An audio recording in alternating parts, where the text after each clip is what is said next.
So yeah, we got SmackDown this week.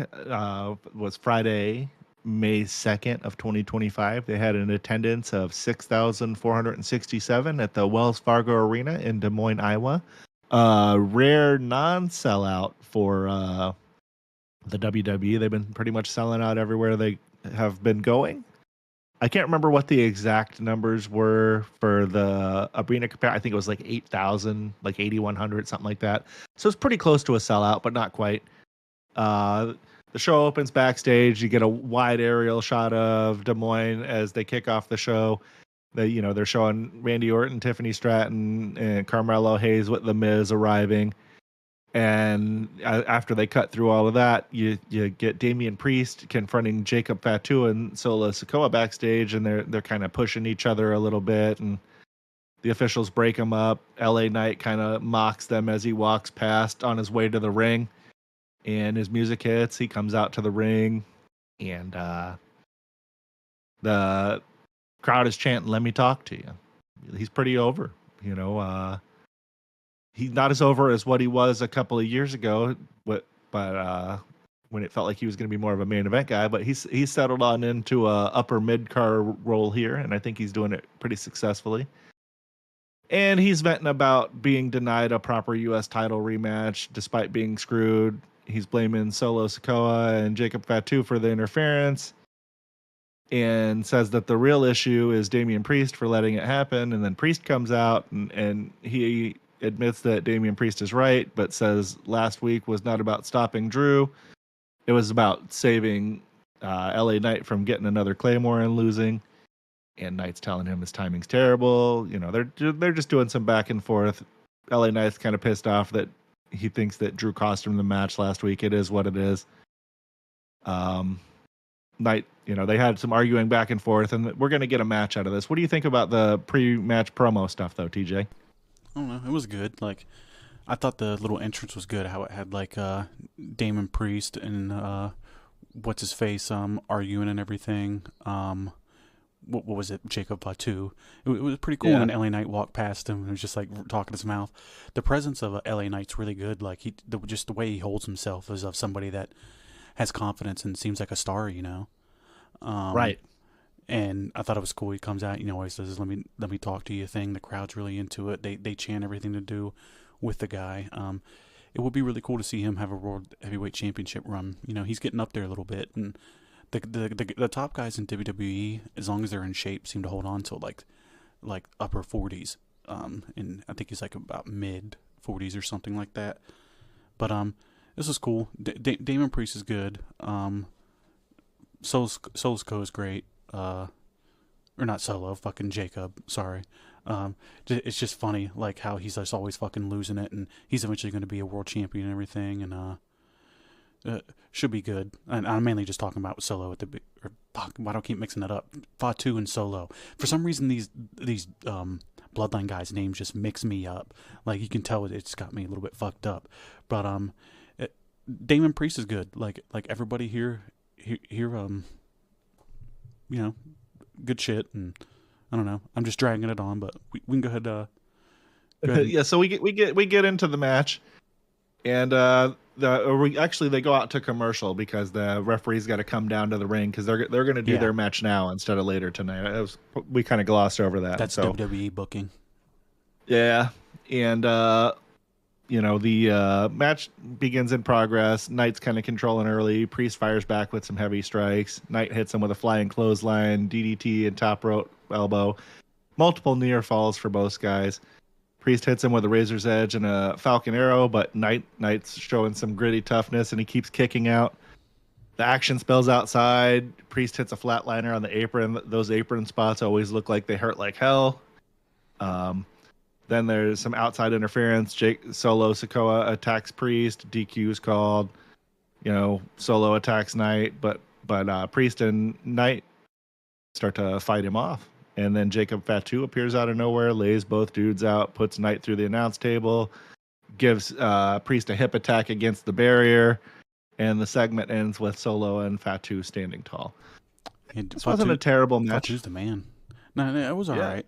Like we said, LA Knight, He always gets like good reactions, and I guess it's weird. It's like right now, since like Cody's not around, their main event scene, and like you seen wasn't here tonight. It's like their mid card scene's the main event right now for them. Yep.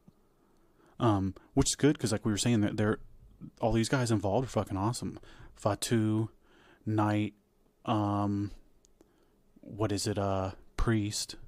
You know, all those guys are awesome. McIntyre too, but those four guys right there. I mean, they think of like you could have built like a company around, like if those guys were over in AEW, and that was the people that they tried to build that company around, they'd be doing great right now. You know, from the beginning. Oh yeah, but, I mean, if it's a company that's not WWE, you could build your entire company around them. yeah. But overall, it was good stuff. I really like how they're just always like Jacob Fatu's just always laying people out. Thanks for taking over there. Sorry, just for some reason, like reading like Fatu and Sokoa was fucking me up. But no, it was really good. I'll take us to like I said, everybody there involved good. But we'll go to the next one. Fraxium and Pretty Deadly confrontation. Fraxium tells Byron Saxon that they're ready to shake up SmackDown's tag division. Pretty Deadly interrupted, saying SmackDown isn't for handouts, and they've spoken to Uncle Nick to test Fraxium. They walk off as their music hits. The winners of the match would end up hitting off with Fraxium via pinfall. It was the Phoenix Splash by Frazier on Wilson. It was a fast-paced match. Literally, like those Fraxium guys, like they're like AEW. Everything about them is like AEW style, right? Like, Yeah, those guys should 100% be in AEW and not in WWE. Their look and the way that they wrestle, it just screams AEW. But it was a fast-paced start with double teams and serious suicide dives. Post-break, Frazier hit a springboard drop kick and double DDT. Wilson broke up the pin. Princess busted open, and Axiom lands a top rope Spanish fly. Frazier finishes with a Phoenix Splash for the win. Not really much to say here. They're just trying to, you know, like we said last week, they mainly focus the tag team stuff on Fridays. Yeah. Everybody here, like, you know, they're good enough in the ring and all that, but it's just the connection with the crowd isn't there, and I'm not really worried about anyone involved. They're Pretty Deadly guys. Like, they're actually pretty decent in ring. Like, they're not bad, and for what their character is, they pull it off pretty well. But I'm not into the whole They're like feminine the modern look. day Billy and Chuck. I'm just not into to the look, and I'm sure some people are, but it's not for me. Yeah, it's not for us, and that just is what it is. Ultimately, I could do without both of these teams, and you could find something else to fill this match or segment on the program. Maybe some of the people that you released could be there still instead of these guys. Not that I'm clamoring for anybody to lose their job or anything. I just, you know, I could take or leave this match. I didn't really give a fuck. The Prince getting busted open spot definitely was not a planned thing. They're not trying to get color on TV. Nah, never. Normally. So, you know, that was, he got hard weighed there. So hopefully it's nothing too serious and he recovers quickly, because, you know, we don't want to see anybody get actually hurt. You know, this is pro wrestling, not pro fighting. For sure. And then from there we got a backstage segment with Nick Aldis, Mishin, BFAB, and Chelsea Green with the Secret Hervis. And man, you know, speaking of people that, and we're not that we're clamoring for people to lose their job, but we still got BFAB here, and some of these other, you know, they fired 17 people. But anyway, irregardless of that, we got Meechin and BFAB talking to Nick Aldis about looking for a tag team title shot, and Chelsea Green arrives with her entourage. And she's dressed in all black, and she's got a thin black veil over her face like she's attending a funeral. She's obviously not stoked that she lost the title. Green is accusing Selena Vega of cheating and tells Aldis that he's not even American, to which he reminds her that neither is she or her entourage. I popped for that a little bit. I thought that was pretty funny. Green demands a recount, and Aldis says that she means a rematch. And then he proceeds to tell them that tonight Zelina Vega is going to be taking on Piper Niven, and if Niven wins, she becomes the next in line for a title. And if that happens, maybe Chelsea can face her. I'm enjoying what they do with Chelsea Green. She's a good character. She's a good bad girl, so to speak. She's easy to not like her heel work while still appreciating what she's doing. If that makes any sense. I don't know. I don't Yeah. understand why they have like a lot of their females act like children. It's really strange. They act like ways that grown people don't act. Yeah. Their personality's strange, and like her like entourage, like what Dewdrop and the other chick. I don't know enough about the other chick, but fucking dude, Piper Niven, whatever. She doesn't need to be there either, man. No. She can barely fucking move. It's like she can barely do anything, man. She can't talk. She looks terrible. Like, how much fucking food are you eating if you're working out to stay that big? Like, I'm They not need trying to to. shame. I'm not trying to shame anybody, but it just seems like she's just not trying. There's a whole bunch of other people that are putting in another aspect of work to their job that you're not even attempting to do. It just makes you seem lazy, and like the least you could do is like have some muscle under there to be able to wrestle and show off your big style. But I mean, it just seems like you're always tired. Like when she's putting on promos, it sounds like she's breathing heavy. Uh, Like I don't know, man. I'm not fucking feeling it. I don't know why the Mi Chin acts like a kind of childish too. It's just weird. It's like, the only person here that's ever going to be really going anywhere, like back to like maybe winning a mid card title, is Chelsea Green, and Zelina Vega's good though.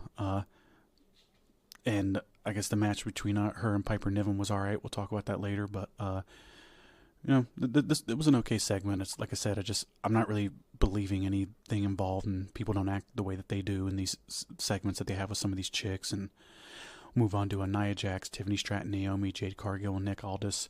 Nia Jax returns to Boo. She says she's back for the women's title and mocks Tiffany. I don't know why she's there either.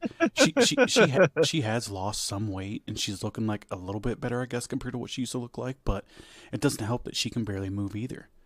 she at least is strong, like is actually Yeah. physically strong, unlike Piper. And speaking of the Nia Jax thing, we were watching this shit with Brandon, and he got me good because Brandon doesn't know all of the names and all of these people, and he's like, "Who the fuck is this chick? And why does she have a gun?" Yeah. It's dead. We had to explain to her that's The Rock's cousin, and she's probably mainly there because of that. And to be honest, there's not really a lot of big monster chicks that are out there that could be her size. But I mean, she's just not great in the ring, I can't really name a good match that she's ever fucking had or anything that's blown me away. It's just she's sloppy. She sounds like shit. She looks like shit, just like old Piper Niven up there. And but Yeah. anyways, Tiffany Stratton interrupted and says she's not the same woman Nia used to bully, and she's not offering a rematch, but she'll defend anytime, anywhere. Naomi joins, calls out both women, declares she's done being in anyone's shadow, and threatens Tiffany. Naomi's pretty shitty too. Yeah. I mean, again, nobody needs to lose their job, but it's 2025. Naomi's got to go. She looks like shit, sounds like shit, can't wrestle worth a fuck. She's probably the worst in ring out of any of these women, which is saying a lot. Those horrible punches the other day Yeah. where I sent you the gif. She looks like she's just flailing her arms around, throwing a fit while she's riding her like a bucking bronco. It was bad shit. Yeah, and actually, the only person probably worse than Naomi is Jade Cargill, and Jade Cargill's probably the worst in ring in the company. I feel like. She stormed in and clotheslined Naomi. Tiffany dumps Nia from the ring. Jade and Tiffany face off until Nick Aldis appears and announces tonight's match, which is Tiffany Stratton and Jade Cargill versus Naomi and Nia. Overall, this is a really bad segment. Nobody in this can really talk besides Tiffany, and Tiffany's a little bit green, so her delivery's not bad, but everybody's super into her. So I mean, it kind of, hides that a little bit, and they're not letting Tiffany do anything that she can't do. So her weaknesses are hid, but they're letting everybody else go out and do whatever the fuck they want, and it's not going good. Jade sucks. Nia Jax sucks. Naomi sucks, and it's just a shame that this is their women's division when they have so many women that are in NXT that are already more talented than them and they could be featuring. And I don't know. Just what do you think? Well, you pretty much hit the nail on the head there. Fortunately, though, some of those NXT women will be coming up, very soon. We keep seeing Stephanie and Roxanne. Roxanne. I don't know why I was spacing there. and they keep bringing that. Roxanne was in the women's elimination chamber this year, so I mean, Yeah. she's been doing good stuff on the main roster for most of the year. They keep bringing her up and down. I think it's probably more because they don't have a full-time spot for her on the main roster yet, and they're letting her get a little bit more polished on NXT. But I think that's probably something that they should be doing with more people. I know I'm getting off topic here, but more people from NXT is like, instead of bringing them up and you're on the main roster, kind of doing this half in, half out type of thing where you can get more main roster experience while still getting your reps in down in NXT. I think that allows for a more polished product of a wrestler than just bringing them up and throwing them into the fire. But anyway, I agree. that's off topic. I agree completely. And match was serviceable. The or not the match. The segment was serviceable. The confrontations were all right. I don't know, man. The only person in the ring that I really want to see in that segment is Tiffany Stratton. Everybody else is kind of, Jade looks great. She looks like $1 million. We say it every week. She's regressing at this point. It feels like, I don't know. Maybe she needs to do a half NXT, half main roster run for a while. Yeah. Didn't they do that with her, or did no, they no just NXT? I don't think. And if it was only for like a week or two. But yeah, that's probably why she's in the situation she's in now. Yep, because the AEW fucked her. Whoever was teaching her there, I think it was the Nightmare Factory, really did her a disservice. But, at this point, she has too many resources. It's got to be her. She's obviously not putting in the work. Either that or she just sucks. Right. If she's putting in the work now, it's almost like she's not going to get it at this point. Well, no, she's definitely not at all. Hopefully she does, though, because she's got potential to be one of, if not the biggest star in women's history. She's just got to get it dialed in. Yep.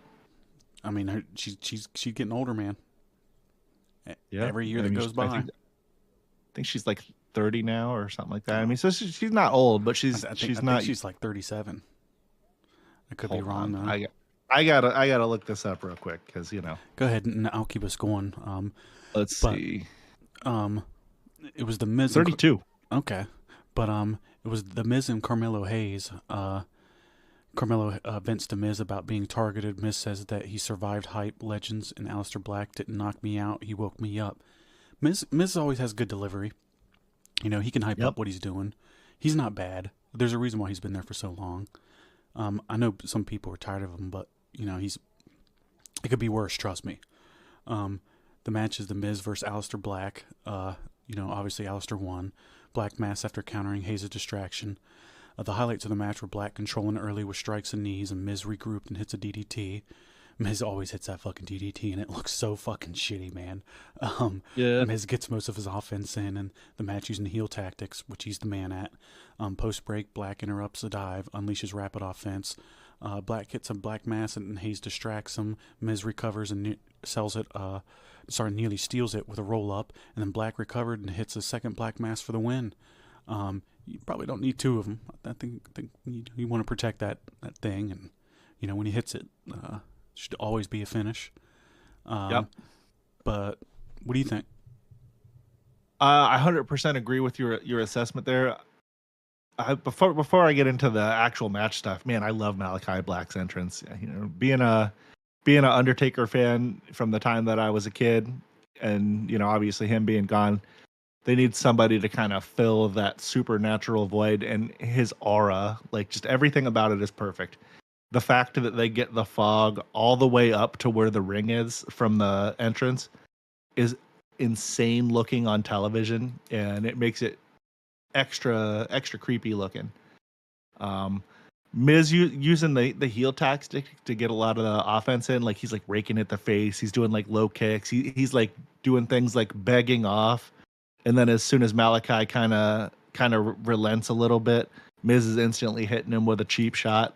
The match was worked really well. It was good that they put him with the Miz for his first program back. Miz is a good heel, and he's an established guy that has a long WWE pedigree. So for the people that aren't familiar with Aleister Black and how good that he is, this helps to legitimize him in the eyes of people that haven't seen him before. And when we got to the end of the match here, when Hayes goes to enter the ring and he like slides in the ring at him, and Black turns and sits cross-legged at him, like right in his face as he's getting out of the ring. I thought that was a cool shot. And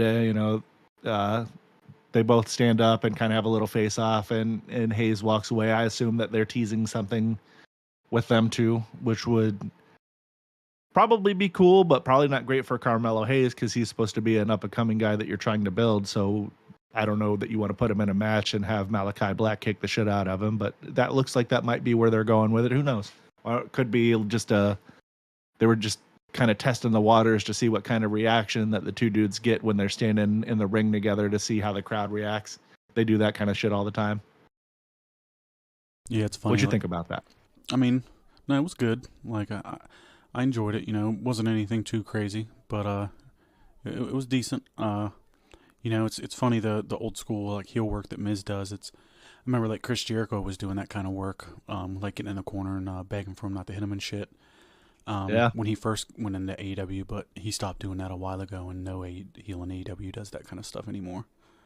They're all tough guys, so it's, you know, kind of refreshing to see somebody still working the way that traditionally most heels probably should to actually get heat. Right. The chicken shit heel work is always some of the better heel work. It makes people, even if you're smart to wrestling, it just instantly gives you that reaction of not, oh, well, that guy's acting like a pussy. Definitely. But we cut the backstage after that. It was Rey Fenix and Santos Escobar. Escobar confronts Phoenix, calling his WrestleMania performance a disgrace and claiming he's the true heir to Lucha greatness. He says Rey Mysterio's gone, hopefully forever. Then Phoenix fires back, says he only trusts one luchador, and it's not Escobar, and challenges him to a night. Man, I'm all fucked up. To a match later tonight. Then we cut to the next match, and it was Zelina Vega versus Piper Niven. Obviously, Vega won. They weren't going to have her, you know, lose after just fucking winning the belt.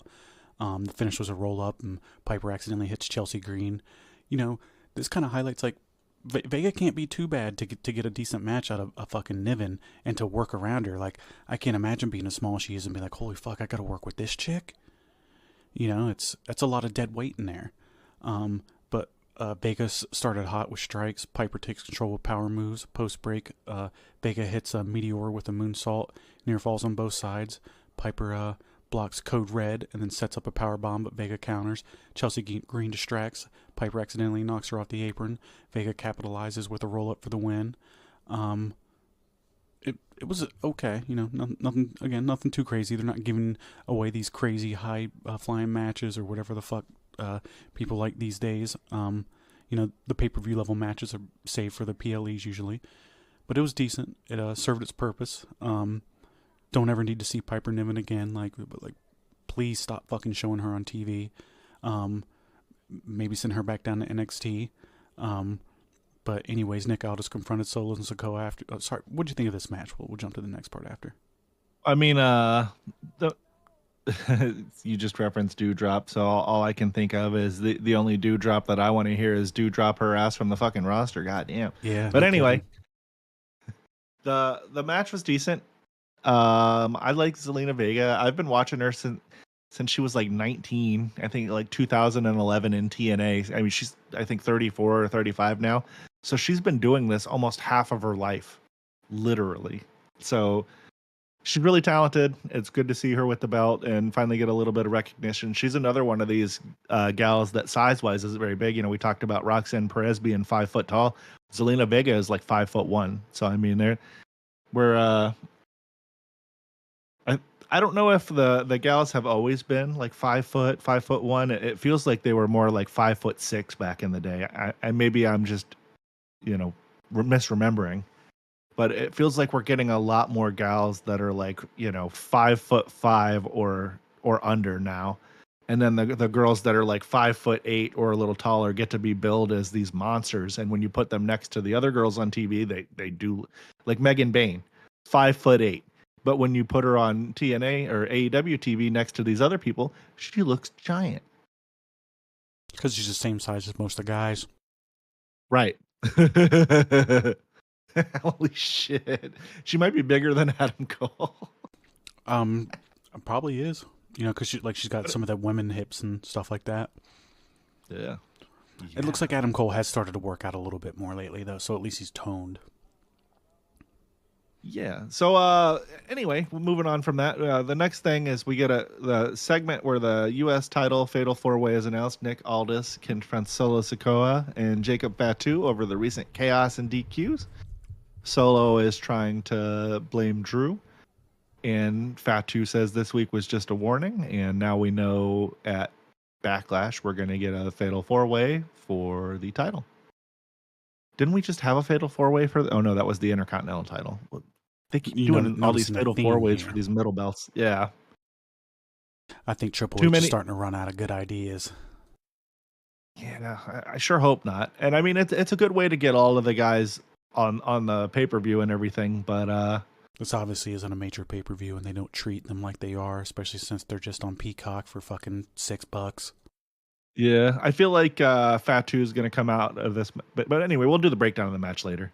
You know, they do the announcement, and Fatu's telling everybody that he's all gas and no brakes. I hate that fucking catchphrase. I don't know, it's just not for me. At least he delivers it convincingly.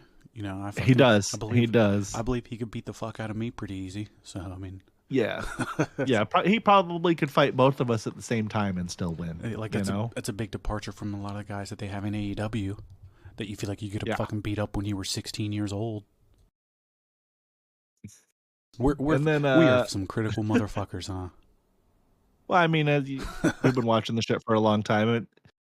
Whatever. People can be critical of us being critical. That's fine. Yeah.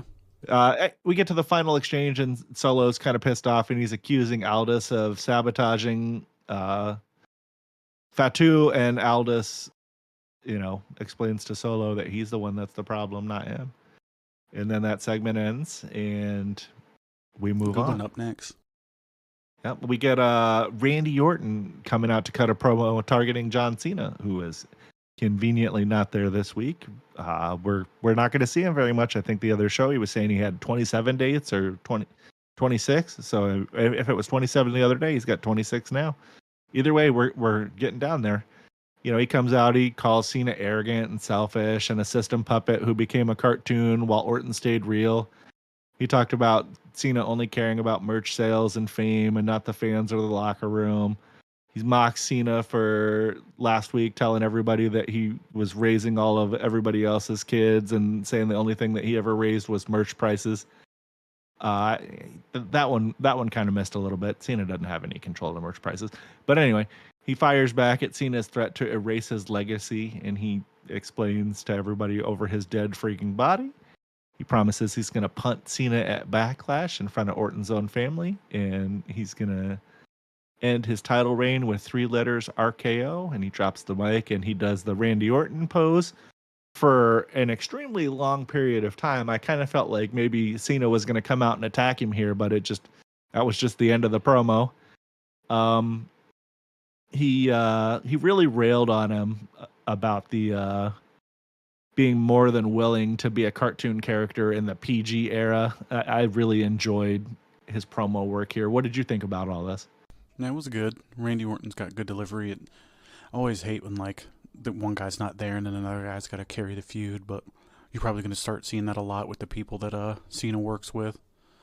But it was overall good stuff. Randy Orton's got great delivery. You're ready to do his pose for a little bit, but I think he's just trying to get people, let him take their pictures or whatever. Yeah. I do want to see him win the belt. Obviously, he's not going to win it here, but I want to see him break Cena's record or at least tie it. He's close enough, and he's going to be with the company long enough that after Cena's long and gone, you know, there's still a legitimate chance that Randy could at least tie it. And he is one of the greatest of his generation, right along with Cena. He's one of the best. We're all very critical of that era, you know, the PG era and that sort of thing. But these are 2 of the biggest stars of that era, and it just is what it is. Yeah, and Randy Orton's great. I think he's better overall talent than Cena in every way.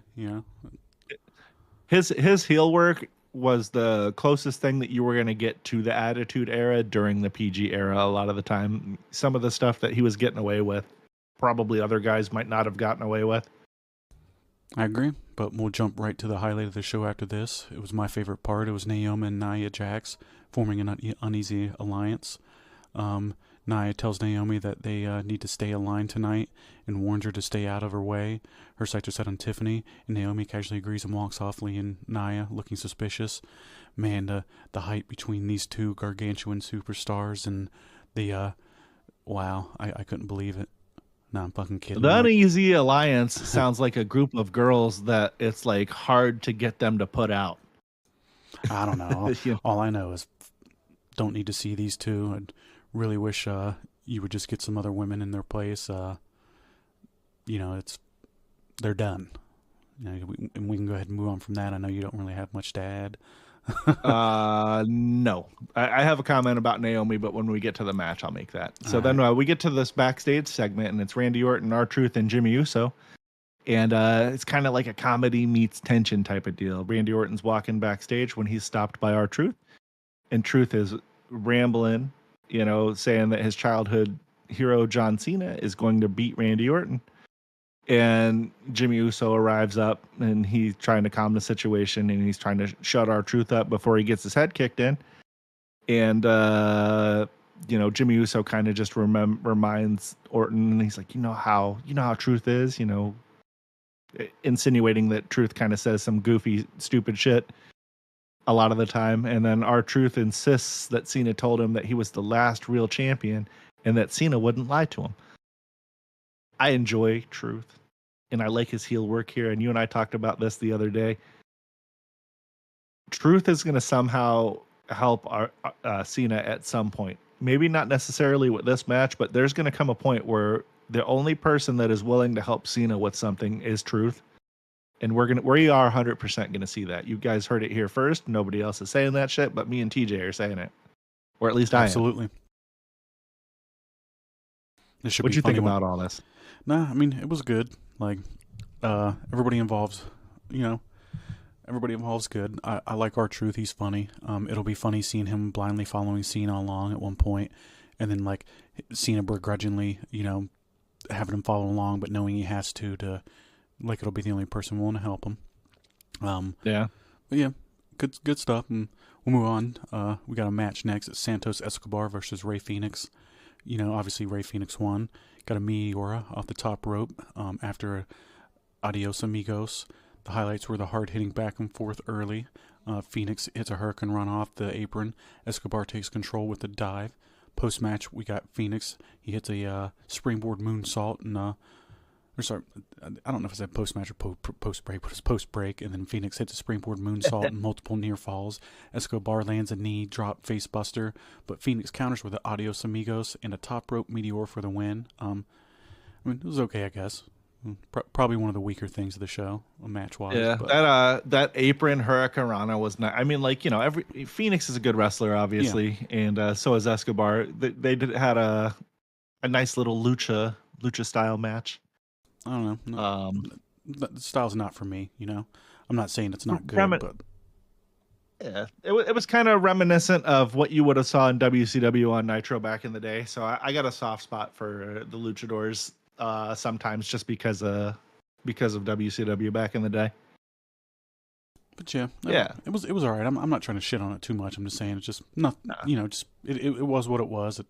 Nothing really crazy to happen, and Phoenix is cool, and it'll be nice when him and his brother tag team, and that's who he was talking about earlier when he said that's the only one luchador he trusts. But yeah, we're not too far off from them tag teaming. I think if Penta keeps interfering in these tag team matches and stuff like that, we'll see that sooner than later. But we got a backstage with Tiffany Stratton, and Jade Cargill. Tiffany tells Jade to stay out of her way tonight, and Jade fires back, revealing she spoke with Nick Aldis. Next week it's Jade Cargill versus Naomi in a number 1 contenders match.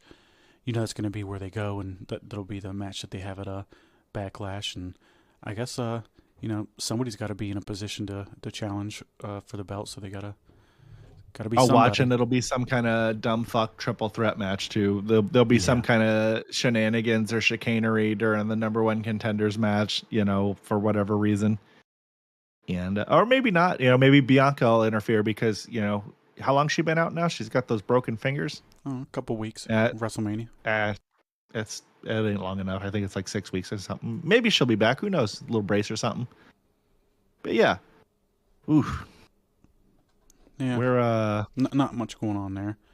But we're breaking the world here. Yeah, not much to look forward to with Cargill and Naomi. But I guess at least they had a good build up to WrestleMania, but overall there was never anything match wise to look forward to. And we'll jump to the backstage that they had between Escobar, Angel, Berto, and Andrade. Escobar yells at Angel and Humberto for not helping during the match. Andrade returns, accuses Escobar of hypocrisy and using people. Angel shares a tense look with Andrade before Escobar drags both men away.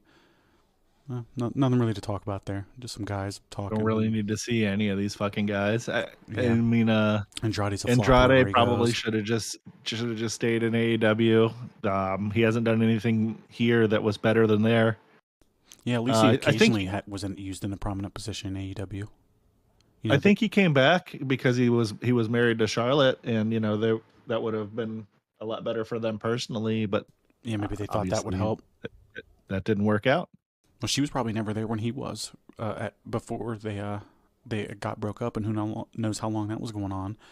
But she was hurt, and then she came back like way after he showed back up again. Oh, random news thing that I just saw. It's not a big deal. Today's the 1 year anniversary of Tonga Loa arriving in the WWE. I don't think we've seen him since a few pay-per-views ago when he got hurt. Yeah, and then the other one's gone too. Tonga Loa and Tama Tonga. Yeah. They both got similar first names that are just kind of spelled different. Too many fucking.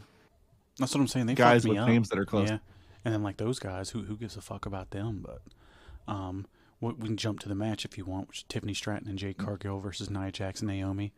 The main event of the evening, ladies and gentlemen. Man.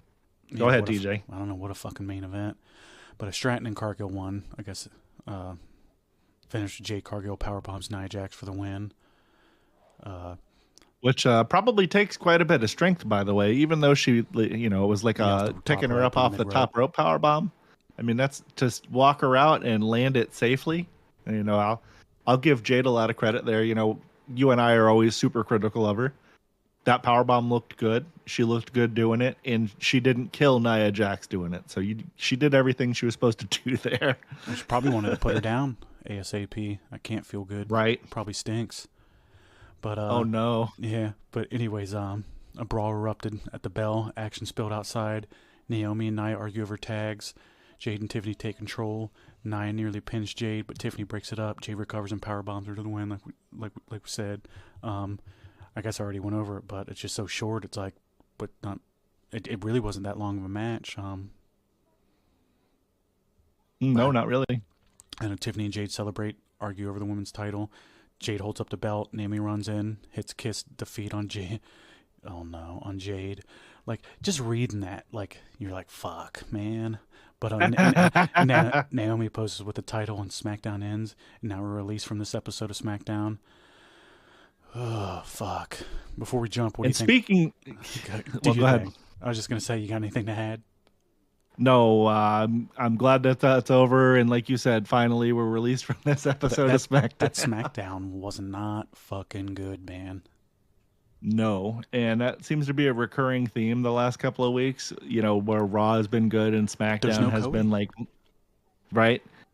Cody must have really been carrying the show, but hopefully they can figure it out. And next week, when we talk about SmackDown, we can talk about it in a little bit more positive of a light. Yeah. And but speaking of